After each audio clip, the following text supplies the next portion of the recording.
कडा मेहनत होइन, चलाकीपूर्ण तरिकाले पढ्ने विज्ञानबारे कुरा गरौँ। यो प्रश्नको जवाफ एउटा रोचक परीक्षणमा लुकेको हुन सक्छ, शल्यक्रियाका प्रशिक्षार्थीहरूसँग गरिएको। यो अध्ययनमा प्रशिक्षार्थीहरूले एकदमै महत्त्वपूर्ण सिप सिक्दै थिए, धमनीहरू सिलाउने तरिका। फरक के थियो भने एउटा समूहको पढ्ने तरिका अलिकति मात्रै फरक थियो। परीक्षणको नतिजा एकदमै महत्त्वपूर्ण थियो।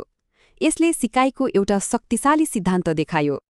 एउटा समूहले त गजबै राम्रो गर्यो। आखिर के थियो त रहस्य? ल, यसको विज्ञान बुझौँ। यो 3 चरणको प्रक्रिया हो जहाँ जानकारी अस्थायीबाट स्थायी भण्डारणमा जान्छ। मुख्य कुरा के हो भने जानकारीले मस्तिष्कभित्र यो यात्रा कसरी पूरा गर्छ।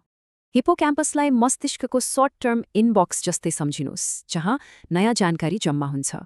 र नियोकोर्टेक्स चाहिँ लामो समयसम्म ज्ञान भण्डार गर्ने एउटा विशाल पुस्तकालय जस्तै हो। पहिलो तरिका हो केवल पढ्ने होइन, पढेको कुरालाई सक्रिय रूपमा सम्झिने प्रयास गर्ने।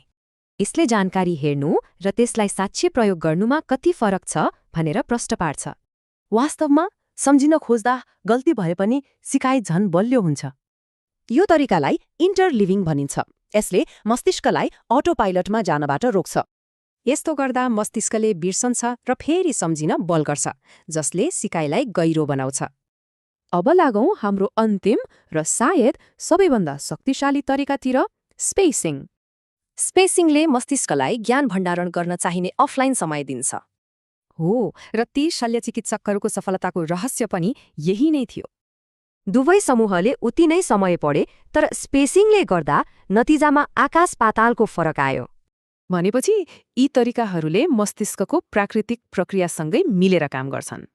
अब अर्को पटक परीक्षा आउँदा यो प्रश्नबारे सोच्न लायक छ, हैन त?